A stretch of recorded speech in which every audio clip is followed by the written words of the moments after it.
tastaghitsuna santri mah geus sin ditolak mantak wanian Imam Jalal tatdubuna minhul gaus padahal teu kudu make eta deui ge ngan kulantaran tugas Imam Jalal nafsiran atuh geus lisin istifali jamaanin dah tah diakulu geus beres baheula keur leutik mah talar alfiah talar tuh oh yakulu mah komo barang jadi kiai poho ai geus atuh undangan terus ka pendopo pan atuh dahar di pendopo bener kan Bod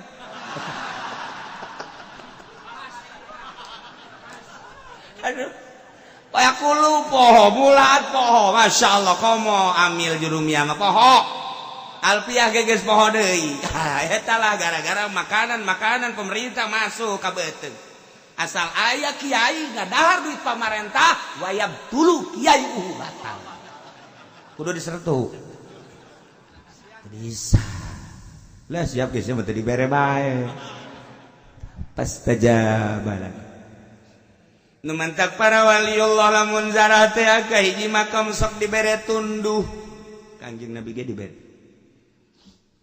tunduh teh teu kuat lain sambarang teu katahan tunduh nyana ge mungan tunduh mah nya di kerimbunan orang banyak nyana tunduh orenganan deuk aya sesuatu engke aya mantak lamun engke darah besi rombong kepala rombonganna tunduh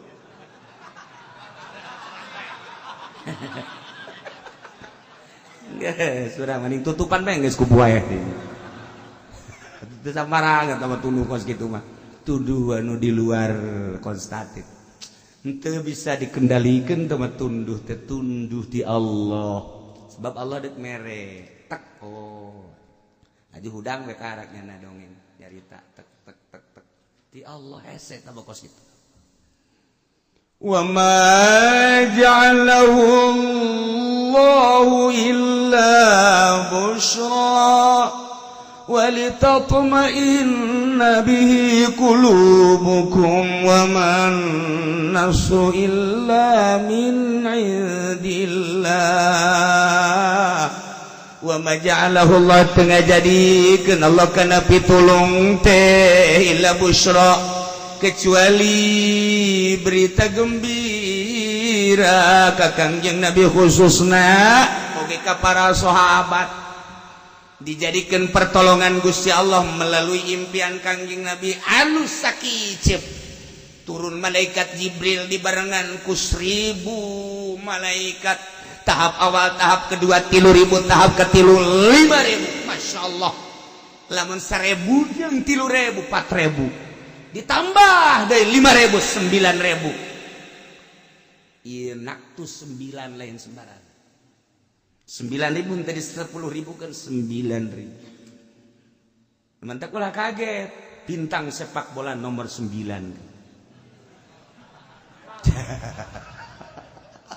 nomor 9 Ajat Sudrajat nomor 9 J itu nomor 9 baheula J Iswadi Idris baheula nomor 9 belah ditunda deui tamah tuh deh belah dia Mario Kempes atuh nomor 9 ye belah dia deui tah nomor Jerman teh saha ayo inget teh sia inget teh atuh siapa inget bae nu kos kitu mah ngaji henteu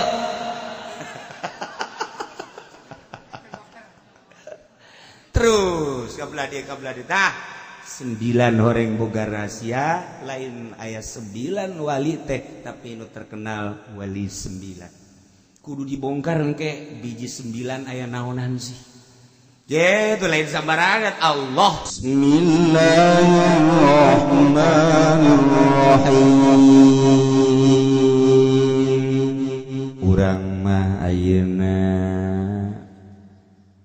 jauh jarakna jeung Kangjeng teu pernah milu kegiatan-kegiatan jeung Kangjeng teu pernah nyaho sabab-sabab nuzulna ayat sebab urang mah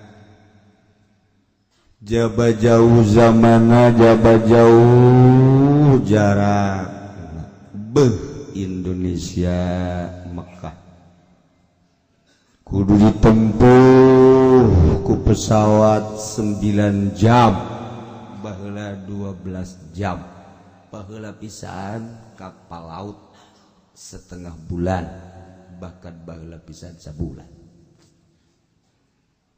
Tetapi paling loba Indonesia anu ngalaksanakeun haji kedua ti Pakistan.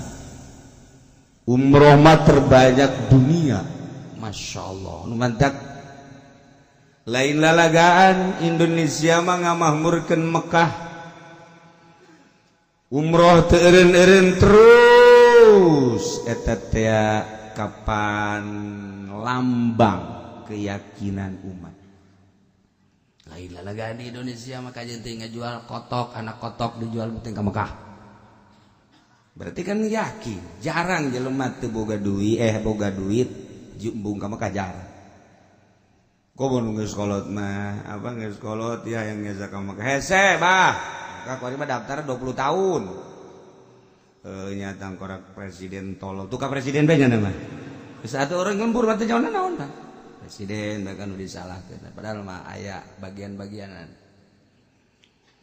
nya sakian tapi abah yang kamu Mekah abah teh akan bukan naon sawab kalau geus beak balakan pake ka Karawang ku abah sadar cenah ge sadar anak ge di Subang aya keneh sakian teh lok diurusan lah tapi abah yang kamu Mekah aja abah naon tuh boga duit abah boga imah-imahna doang ieu sia sing salah labarnya nah kesehatan anak lah tolol deh coba sia sing salah labar abah boga imah doang tapi abah yang ke Mekah geus lah kieu bae jual bae hirup sia mah pasrahkeun bae ka Allah beuh da teh mah abah jadi wali teh mah di urang kos kitu Indonesia mah pokona mulai tanding di Indonesia mah kos kitulah aja anak-anak ge bae tuh hayang-hayang amat bakal maka teu naon ajong ke sia kumaha lah geus pokona ulah mikiran kula mangarakeun eta kitu awas senang. Geus jual ke Mekah. Teu mikiran balik teh Mekah dek ka mana nya nah. Berarti kan eta iman gede jasa sanajan menyalahi aturan ngan iman keur eta iman bapak. Haju nu geus ge hayang deui bae. Geus abah pan geus umroh ieu abah hayang umroh deui atuh hayang apa ya hayang ya boga duit ayeuna teu usahakeun ku sia. Ye bah, usaha kula mah pan eueuh deui ngan usahana ngan pakong doang eueuh masalah. Di urang kos kitu tah. Kumatak teu kira-kira lantaran urang Indonesia bring-bringan ka Mekah, ka Arab, kunjungan urang Arab ge ka Indonesia. Aduh, ribuan jelema. Masa kunjungan ke negaraan 1.500. Itu di mana tempatna negara? Atuh di istana paling mahir ge keur kula jadi presiden sabaraha urang. Itu kuari 1.500 di mana tempat negara. Waduh, kapal nama sorangan. Kaki tetangga-tanggana mawati Mekah itu di Arab. Ayo kumanyana bae. Geus, cek ada kunjungan anak geus dijelaskeun nu lain-lain mah teu kudu disebutkeun terakhir ke Bali. Hayang nyawa ka Bali nya na. Laut pada di Tungai Laut Jidah. Gak masalah guys. Ayo ke Bali, ke Karangbolong, ayo terus.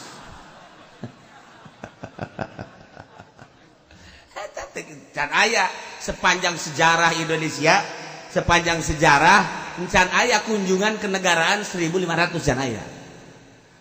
Pak Karno yang mun hirup jideug cenah. Wah, banyak bener itu cenah. Berarti mun saurang ngadahar kotok sapoe tah kudu 1.500 kotok. Makanya urang Arab pan ngadahar hayamna lain hiji cenah mah. Urang Arab emang kumaha daharna? Beuh, emeh hiji kosarangan. Dah. Iya Arab. Datang ke urang. Urusan-urusan kunjungan kenegaraan nu rek dibicarakeun haja presiden nu nyaho. Kudu dawakan atuh baheula nyaho bari ge nyaho nyarawangan aya nu teu nyahona urang. Mangga tandakeun sadaya-daya kayana. Teh ieu Arab. Urang kudu cinta bae ka Arab. Kudu sebab Kangjeng Nabi ana minal Arab. Kuring ti urang Arab. Mentak kula mah asal deuleu awal urang Arab. Aing dititah ku Kangjeng cinta aing. Masya Allah. Orang Arab mah datang ke Indonesia geus bariasa komo tambah turunan kerajaan naik pesawat geus biasa di urang ge bupati gubernur menteri-menteri geus bariasa naik pesawat geus bariasa nu tilok mah kiai di Indonesia kiai mah tilok naik pesawat ditah naik pesawat ke bungsi mendingan naik sado aman pernah terjadi kan kiai naik pesawat ke Mekah terus ngegeter-geter jana pas diinstruksikan para jamaah supaya pakai sabuk pengaman kabeh tak dibere cara heula kan ku pramugari kiai henteu tidak pakai sabuk pengaman kiai terus lantaran dicek ku pramugara kiai itu pakai sabuk pengaman tidak dibasik kulo saurangna teh nu digieu pakai sabuk moal dia aing Pak ya pasti orang gitu kan jadi hukuman dia aing tuh masing-masing bae sih jadi itu sabuk pengaman harus segera dipakai sesuai dengan cara yang telah tadi dicek deh ikut aya deui pramugara kan Pak sabuk pengamannya pakai moal ih Pak ini mah aturan enggak aing mau moal make cek saurang ieu mah aturan kapal tok cek teh aing geus leuwih aman lain gitu ieu mah sabuk pengaman ji atuh aing di imah geus pake sabuk pengaman Yeay, aing sok nyeunan sabuk pengaman. Begitu dipaksa bae tetap moal. Saya udah pakai cek teh dikeluarkan ini horengana nu aya tulisanana teh lapak ini lebih aman dari itu cek teh. Urang kulon mah tolol. Segala make apa? Urang jadi kiai urang lembur teh kos gitu tuh jauh aturan. Atuh lain deui bapak kawapak atuh sabuk pengaman ba aturan kapal henteu nya mah geus aing mah aing dia mah dia cek teh aing leuwih aman nang nyeunan aing aing ngajualan cek ieu geus mantep deh pake aing jual urang kulon mah tolol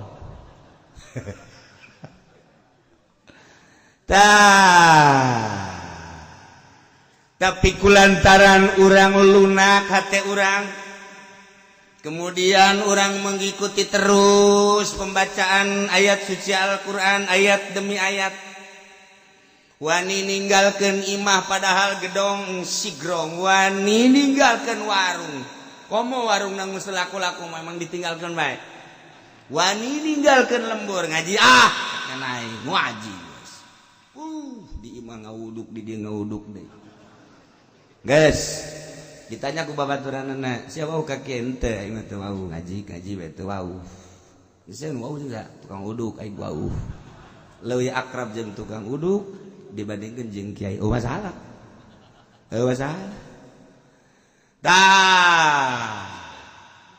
urang ku sebab terus mengikuti datanglah urang ka ayat perang di mana perang ieu nu geus teu asing di perang Badar. Salatullah salamullah ala toha rasulillah Salatullah salamullah ala yasin habibillah Wasalna bismillah wa bil hadi rasulillah wa kulli mujahidin lillah bi ahlil badri ya Allah ahlil badri iya. Ketika Kangjeng diinstruksikan menghadang ternyata rombongan kafilah dipimpin ku Abu Sufyan memberikan informasi ke Mekah melalui mata-mata maka Abu Jahal dan rekan-rekan mempersiapkan untuk menyelamatkan kafilah dihadang ke rombongan Muhammad melebihi kapasitas mun rombongan Muhammad cuma sekedar 313 Abu Jahal rombongan ada 1000 dengan perlengkapan perang alat-alat anu mutakhir saat eta jadi lain irdeun nafir ialah rombongan persenjataan pasukan disebut pimpinan Abu Jahal. Ketika Kangjeng Nabi rombongan ngadang nyana geus biluk melalui jalan pantai. Selamatlah Abu Sufyan ke Mekah. Ternyata Abu Jahal melangsungkan cita-citanya untuk menghabiskan rombongan Muhammad beserta Muhammad. Dibawalah wanita-wanita, dibawalah arak-arak. Maka sebelum terjadi peperangan Abu Jahal betapa sogolna ngomong. Abu Jahal minuman terus. Kemudian Abu Jahal teh nari-nari serta wanita-wanita penari hiburan ngana dirinya untuk menghancurkan rombongan Muhammad. Abu Jahal ngomong teu kira-kira. Tidak ada lagi pasukan-pasukan perang di dunia kecuali rombongan kita yang paling wah bahasa dage wallah la aulana. Demi Allah, urang paling utama di dunia. Pansorna. Ayo urang buah barengan. Sikat rombongan Muhammad. Ngomongna geus sogol jasa geus pohara jasa Abu Jahal. Sementara Kangjeng Nabi begitu melihat rombongan Abu Jahal, pasukan anu dilengkapi ku alat-alat perang mutakhir saat eta, anu berkuda, anu beronta, di samping anu geus terlatih jeung terdidik dalam medan laga. Ras Kangjeng ningali ka rombongan sahabat anu lobana hanya 313. Sementara teu pernah dididik perang hanya biasa-biasa. Perlengkapan perang ge sangat sederhana sebab dimaksudna ge lain perang hanya untuk menjaga kafilah pedagang. Kangjeng ningali ka rombongan Abu Jahal sakitu dahsyat kekuatanana. Ras deui ningali ka rombongan sahabat anu sakitu laifna jeung dhaif. Bulak-balik Kangjeng Nabi ningali diperhatikeun ku Sidina Abu Bakar, Sidina Umar. Langsung Kangjeng Nabi katinggalina siga nu sedih. Deuk teu sedih kumaha secara manusiawi di ditu rombongan 1000 nu geus terlatih perangna, pedangna geus lain main-main, panahna anu geus lain sembarangan. Kudana ge kitu kena tameng dan lain sebagainya kan nyaho Kangjeng Nabi urang Mekah. Kedahsyatan jeung kekuatan pasukan-pasukan perang nu aya di Mekah teh Kangjeng kan apa? Sementara nu aya di Madinah nu milu lain rombongan-rombongan jangpi perang. Kangjeng Nabi sedih. Langsung sahabat ge minta pertolongan ka Gusti Allah. Di samping minta pertolongan para sahabat Kangjeng ngadoa. Sahabat ngadoana beda. Sahabat ngadoana ya Rabbi unsurna ala aduwika ya ghiyatsal mustaghithin aghithna. Rombongan sahabat ya Rabbi he pangeran abdi unsurna ala aduwika. Muga Gusti nulungan ka kami sadayana jang ngelehkeun musuh-musuh Gusti. Ya ghiyatsal mustaghitsin. Nulungan nusok nulungan. Agisna Gusti muga nulungan ka abdi. Sahabat ngadoa eta. Begitu Kangjeng Nabi ningali minta pertolongan para sahabat. Kangjeng Nabi ningali ka musyrikin betapa kuat jeung lobana. Kangjeng ningali deui ka para sahabat anu kuantitasna hanya 313. Langsung Kangjeng menghadap kiblat. Ngadoa ka Gusti Allah. Ngaluhurkeun leungeunna ngadoa. Madda yadaih datang ke katingali puputih kelek Kangjeng Nabi. Kuluhur-luhur ngangkat leungeun Kangjeng Nabi ngadoa ka Gusti Allah bari menghadap kiblat. Masya Allah. Sidina Abu Bakar belah katuh, Sidina Umar belah kenca. Diperhatikan sangat luar biasa.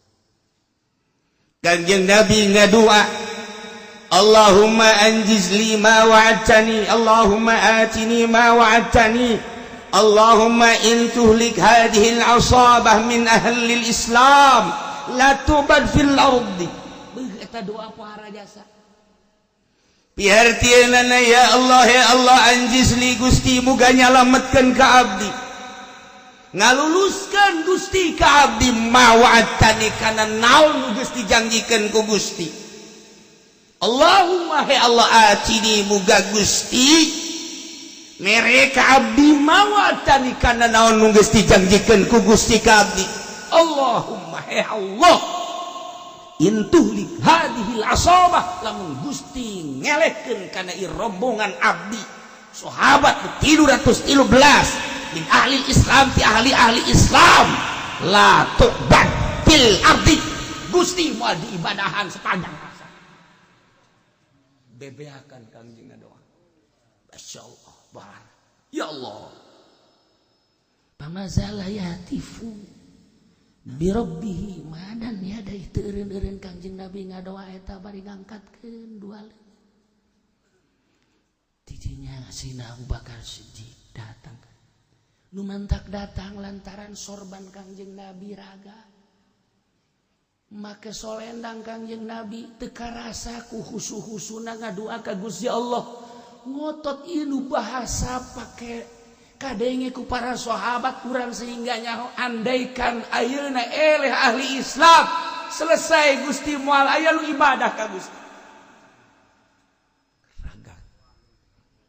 Irtidah solendang Kangjeng Nabi raga. Sanggeusna raga tidinya ku Sina Abu Bakar dipulung. Sanggeusna dipulung dikapundakeun Kangjeng Nabi deui. Cek Sidina Abu Bakar ya Nabi Allah kafaka munasyadatuka rabbak fa innahu sayanjizu laka ma wa'adak.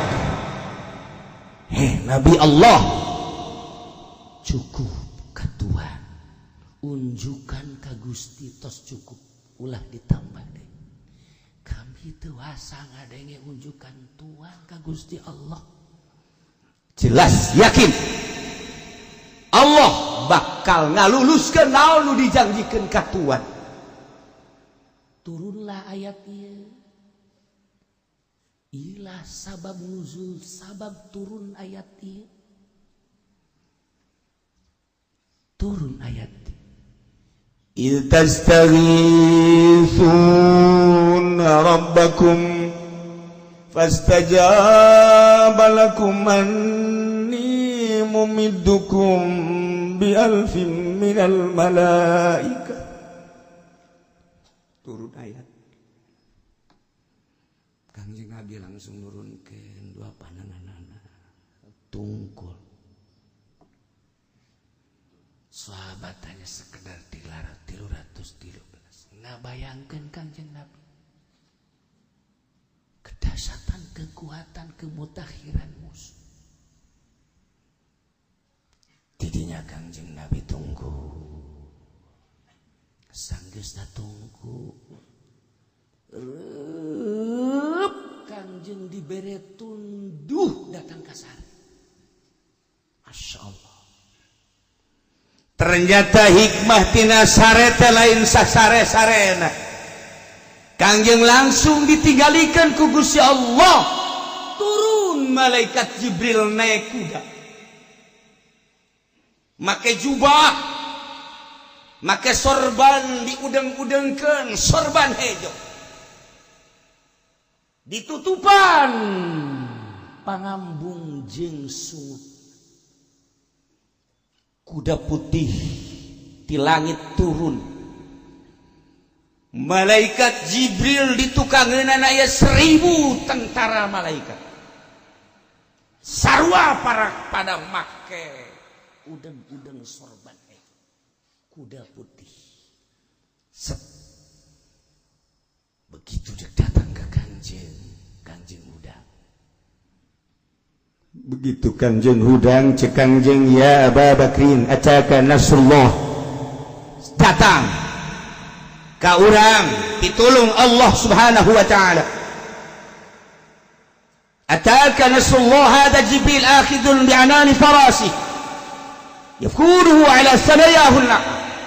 Turun Jibril barinya kelan les kuda, make udang-udang, dibengketkan udang-udang hejo, make jubah, di belakang malaikat Jibril 1000 malaikat. Kangjeng senyum-senyum, Masya Allah, pitulung Allah seperti itu. Kakarak tegar Kangjeng Nabi, dibejakan ke para sahabat, ulah sieun peperangan anu henteu seimbang, insyaallah Allah bakal ngemenangkan urang. Jeung musuh-musuh Allah terakhir ialah anu sangat biadab, ngelawan nyaci maki berangan Islam saat ia tubang cek Kangjeng Nabi. Wah, gairah sahabat wara. Hudang gairah sahabat. Aranjeun moal bakal kacolek ku musuh saeutik-eutik acan. Lantaran aya bantuan malaikat Jibril geus turun beserta 1000 di belakang. Waktu senyum kabeh sahabat, urang ge lamun perang kos kitu mah atuh boh cak aja peni aing jarap. Waduh tuh, pan aing calaya kos kituan mah sia bae. Sia bae, aing mah ayo sia bae. Kumbung paeh da sabereun. Jeung bakal moal paeh rarasaannya na. Bae tapi geus dibedan gitu. Sahabat mantap jasa. Masya Allah. Gitulah peperangan jeung para rasul. Gitulah peperangan jeung para nabi. Nu penting urang nuturkeun penuh keyakinan. Pasti dibantu kudu urang teu nyaho. Hanya Allah jeung Rasul. Sakumaha Kangjeng Nabi Musa waktu perang. Begitu perang can selesai sedengkeun geus datang ka jam 5, bahkan setengah genep can salat asar. Kangjeng Nabi Musa kan ngadoa. Ya Allah ya Rabbi, mata poe sia tititaku Allah, puter aing ge perang di tititaku Allah, sadar sia mata poe. Eureun heula sakedeung aing can selesai perang. Pada doa lain lalagaan mah. Eureun heula mata poe diomong ku Kangjeng Nabi Musa, eureun padon poe eureun. Das perang selesai menang, karak salat asar, karak mata poe. Panetal geus lain lalagaan teh mah ngopoho eta perang datang ka ngeureunkeun panon poena naon. Pan urang mah ngeureunkeun Tito bae ge hese. Atuh maksudna stop ulah hayu eta kos karana itu stop coba amankeun sesuai jeung hukum. Atuh datang ka kuari cara realisasi. Atuh nyanggakeun sadaya-daya janu Allah tah mah. Tapi berisi bajangan sakadar tugas ya Allah amar ma'ruf nahi munkar. Diterima, alhamdulillah diterima. Kemanfaatan geus loba. Di luar eta kemanfaatan geus loba ke dibacakeun nangke. Rakyat Indonesia ge geus membaca lain lalagaan. Haju ka hareupna wallahu alam bakal kumaha hartina nasib-nasib jelema nu milu ka kafir wallahu alam. Ya urang mah teu nyanggakeun sadaya-daya ja urang mah bisa nangan sakara doa salam. Atuh urang mah sakadar ya Allah kadoifan abdi kadoifan urang kabehan. Salamatkeun abdi, salamatkeun bangsa, salamatkeun nagara Gusti. Geus eueuh deui iwal ti minta salamet. Jangan sakitu-kituna atuh urang mah perang, boro-boro ditembak, lapar bae paeh. Duh kumaha atuh puasa tilok naon tilok gadenge kipu doli puasa tilok naon tilok. Atuh ngariung berkatan memaran da kumaha perang. Eta kumaha perang. Ye cenah kieu sok sambarangan. Henteu sambarangan. Henteu maksudna tipe kos kituna loba. Lainnya bae. Perang perang kumaha lu. Iya tuh jai baheula mah nu perang teh dah. Nu perang baheula emang kumaha gitu teu kadeuleun gagahna, teu kadeuleun gagahna. Lamun turun ti buku lah aya ngaran Kirapil teu kanyahoan gagahna kapan teu kanyahoan nya mah. Tapi kanyahoan gagahna emang kumaha gitu. Satu ketika kebonang adat, sanggeus kebonang adat nyana marah, sanggeus marah eta kebo pelen bade dicakal we dibarakeun. Wah. Goblok sia mah, enggak ada ka aing. Belanda kan neulekeun hanya. Ini bukan orang, Itu mah lain Belanda, kemarin RRC. Tuh. Campur-campur ta Belanda. Eta kan teu kajahoan gagahna, tapi ketika derna. Ku ari mah pan geus kieu bae. Oh, ayo. Asal kita ayo sia teh. Ayo. Der be aya. Ka mana aja pengen dikabur. Banyak pejuang kos kitu. Tuh, ibaratna banget teu kajahoan. Teu kadeuleu kagagahna.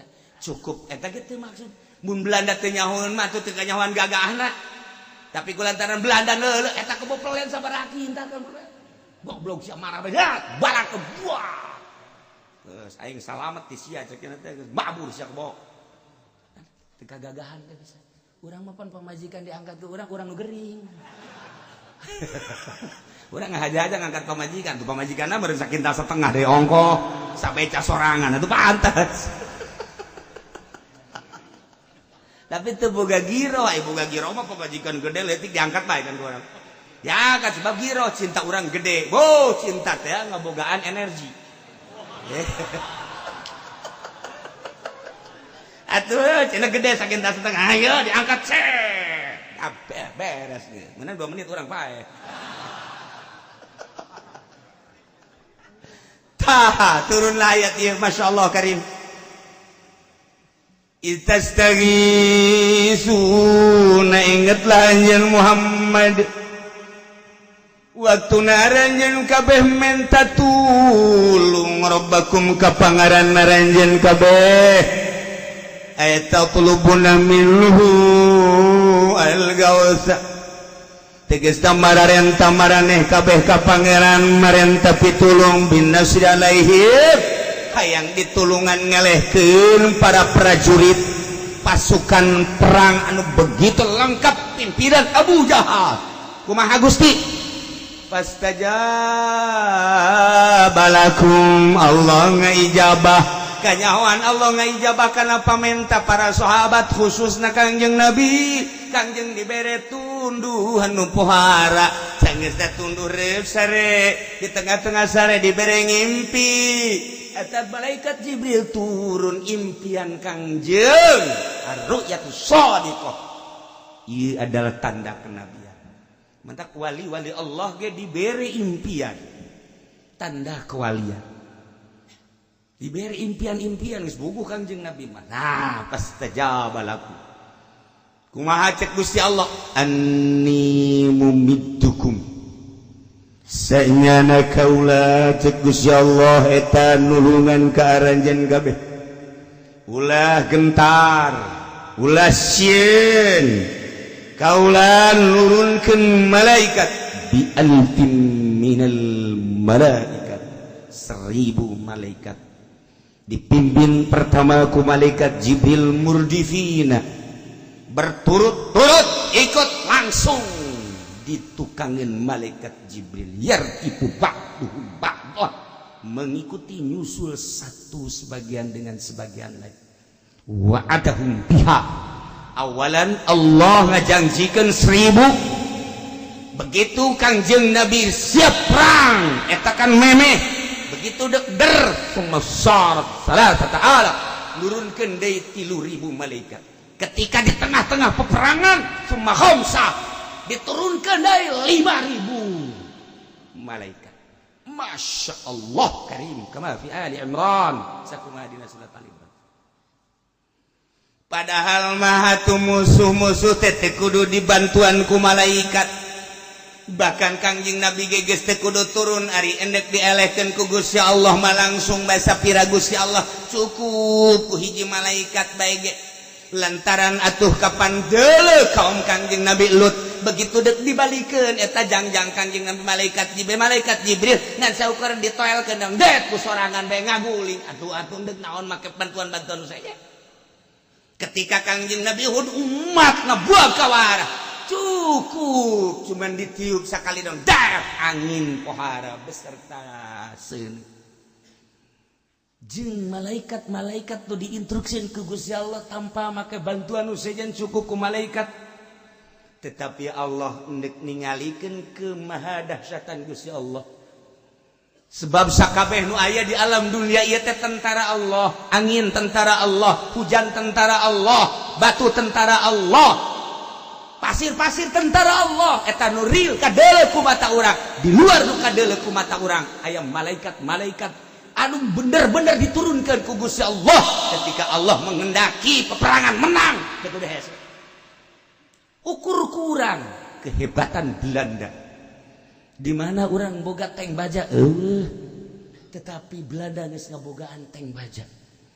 Di mana orang baheula boga senjata mutair, tapi Belanda saat eta geus make stand, geus make brand, geus make baheula mah disebutna teh dereden. Mantap kula mah keur leutik keneh meureun kabauan keneh bangsa Belanda baheula. Eta sok nyieun peletokan dereden. Eta teh teh nyaho urang dereden tek tek tek tek tek tek tek tek make buah berenuk horenganan eta teh ya. Oh, mun drop mah leutik teuing kudu berenuk ieu mah. Sia mah tina awi aing lain.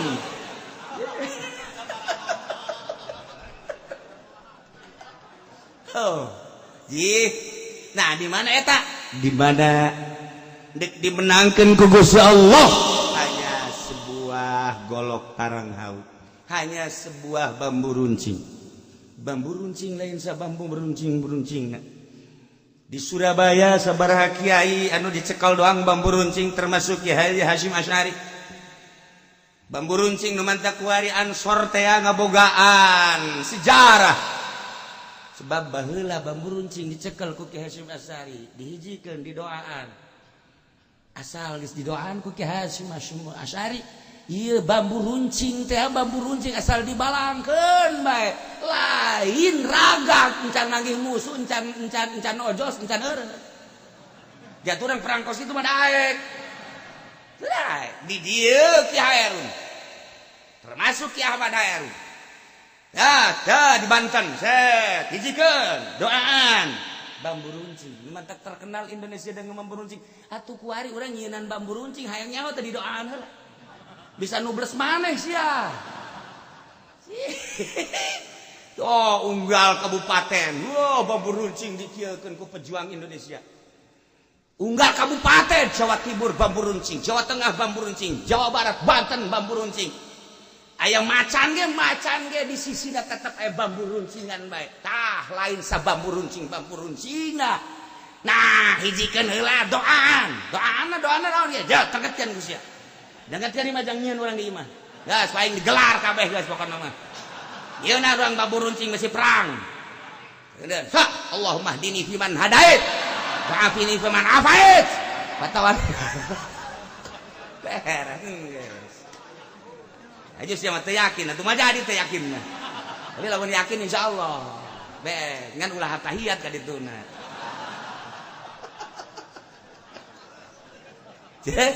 Atuh lain sa bambu runcingnya deuleu sejarah emang kumaha gitu. Nu mantak Banten teh ngabogaan sejarah. Lain lalagaan Banten mah, geus mah boga angin di Banten teh. Asal bisa ngondang anginna. Cai di Banten asal bisa ngondang caina. Ieu tang kemari ieu kan aya tamu ka imah anu geus teu turun-turun di gunung. Begitu dek balik mampir heula kan ka imah. Sanggeus mampir ditanya. Geus ditanya panjang lebar. Ieu geus instruksina naon? Laut geus aya di leungeun kula. Tinggal diinstruksikeun bae lamun aya instruksi. Ti saha instruksina? Ti seseorang ditarik laut banjir. Cek kula teh ieu kuari deuk ka Jakarta. Ieu beneran lain lalangan ulah cek ulah. Loba keneh kiai, loba keneh habaib. Ulah we moal cek nya sebab ieu mah kumaha instruksi seseorang. Ai seseorang nasa teu ngabejakeun. Geus we pantah mah rahasia kula teh urusanna. Aduh ke Haji Pene mah hanya mah siapa sih? Mere tilok pan ka aing.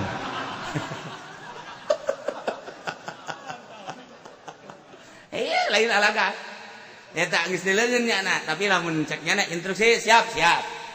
Eta kan di Banten mah asa aya kos kituan di Banten. Masyaallah, Inggis. tapi si ade loba kene santri pejabat ge loba kene anu syahadat anu salat hanya karena seseorang ulah waka nya mah lain masalah ulah waka lamun cek seseorang tarik kula minta alamatna dibere alamatna lamun dek menghubungi kula lain make HP lain anti HP teh pokos kitu HP masalah mencet susu nu keluar mal beres bangsa jelema. Oh, nah ira Banten. Kiai Jawa Timur, Kiai Jawa Tengah nyaho. Nyanana ge urang Jawa Timur, nyanana urang Jawa Timur. Titah tapana di Banten. Lain main-main, mentak cek yana ada instruksi insyaallah. Ini sakitu bae. Bari di Jakarta jelema. Paneta puara jasa. Banten boga sejarah lain lalaga. Mendak jelema anu nyelenehan lain asli kajahoan jelema anu lain wali lain asli kajahoan ngan teu meunang dibuka antep mah variasi atuh masalah kamu atuh ja ngigel ge ngigel anu akur anu henteu jeung kendang atuh antepkeun bae ulah atuh aya anu kendangan ngigel bae pan atuh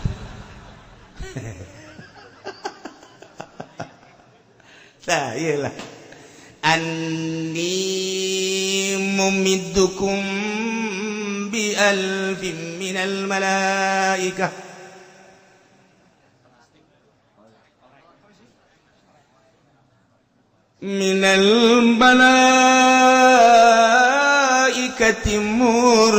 murdifin. Masya Allah guys datang pitulung nu mantak kuari jadi ngetren awal nama TN waya istighosah iya ayatna istighosah teh iya ayatna istastaghithuna rabbakum fastajaba lakum tastaghithuna santri mangge sin litolab mantak wanian Imam Jalal tatdubuna minhul gaus padahal teu kudu make eta deui ge ngan kulantaran tugas Imam Jalal nafsiran atuh enggeus lisin istifali jamaanin dah tah dia kulu geus beres baheula keur leutik mah talar alfiah talar tuh oh ya kulu mah komo barang jadi kiai poho ai geus atuh undangan terus ke pendopo pan atuh dahar di pendopo bener kan bod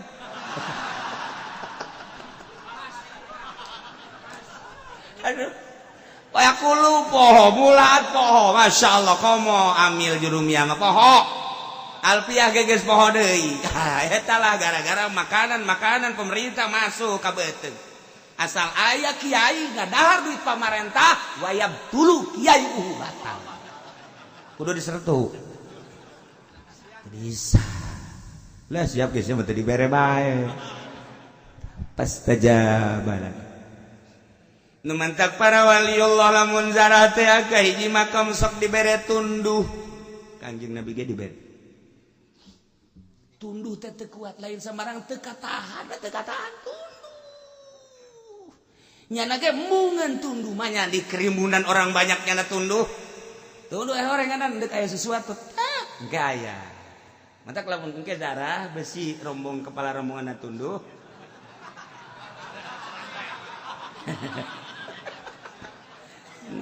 surah maning tutupan bae geus ku buaya teu samarang eta mah tunduh kos kitu mah tunduh anu di luar konstatif henteu bisa dikendalikan teman tunduh tertunduh di Allah sebab Allah dek mere tek oh aja hudang we karaknya na dongeng nyarita tek di Allah hese tabakos gitu wa ma ja'alahu Allahu illa busyra ولتطمئن به قلوبكم وما النصر إلا من عند الله وما جعله الله tengah jadikeun Allah kana pitulung teh illa busyra kecuali berita gembira ka Kangjeng Nabi khususna oge ka para sahabat dijadikan pertolongan Gusti Allah melalui impian Kangjeng Nabi anu sakicep turun malaikat Jibril dibarengan ku 1000 malaikat tahap awal, tahap kedua 3.000, tahap ketilu 5.000. Masya Allah, lamun 1.000 jeung 3.000 4.000 ditambah dari 5.000 9.000. Ieu naktu 9 lain sembarang. 9.000 tadi 10.000 kan 9.000. Mantak ulah kaget, bintang sepak bola nomor 9. Nomor 9. Ajat Sudrajat nomor 9. J itu nomor 9 baheula. J Iswadi Idris baheula nomor 9. Belah dituna deui tambah tuh. D belah dia Mario Kempes atuh nomor 9. J belah dia deui tah nomor Jerman teh saha. Ayo inget teh ya. Ingat teh atuh siapa inget bae nu kos kitu mah ngaji henteu.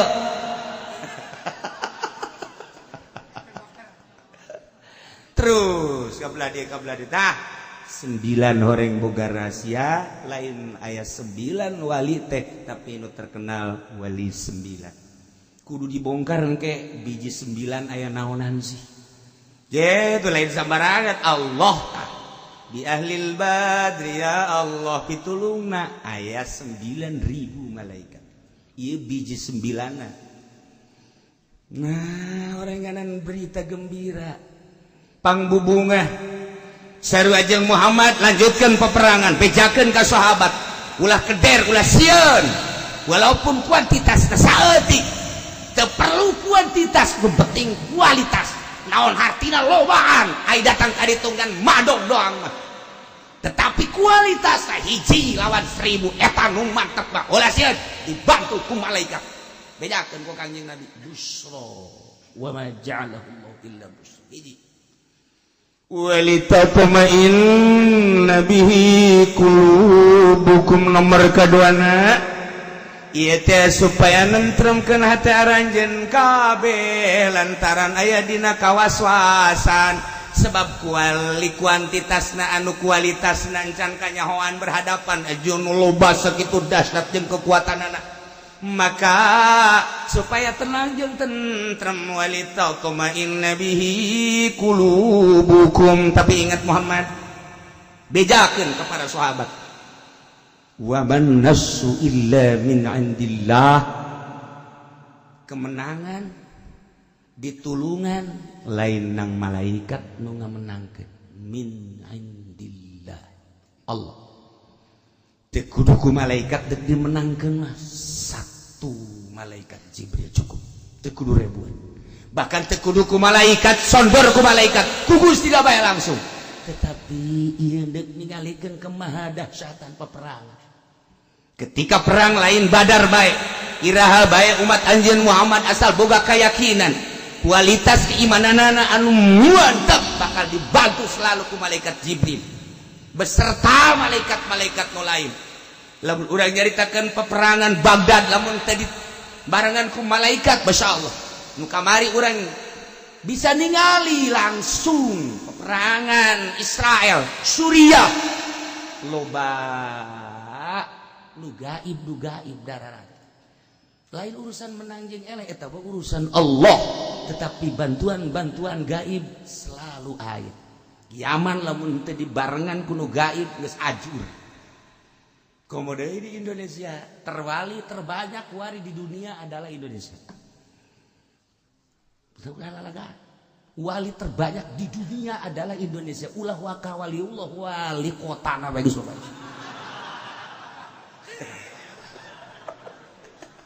Kau waliullah. Sebab provinsi dah loba, kabupaten dah loba. Nah, iyalah. Wa man nasru illa min indillah teu aya pitulung teh kecuali ingat lain ti anjeun lain ti sahabat lain ti malaikat Allah ye Muhammad bacakeun innallaha azizun hakim saenyana Gusti Allah karena saenyana Gusti Allah azizun maha gagah maha dahsyat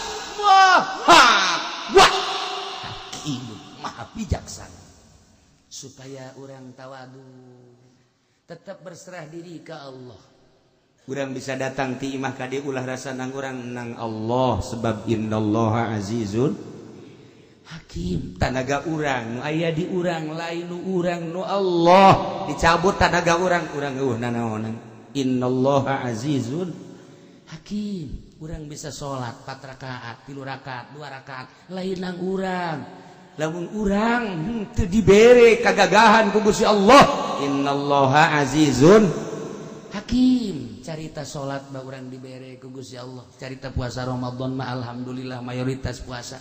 Tapi ketika orang hudang bae jam 2 hese ndek dibere kakuatan hese aya aturan sholat tahajud sarakaat pas robing pilih geus bae langsung teu naik deui robing pilih warang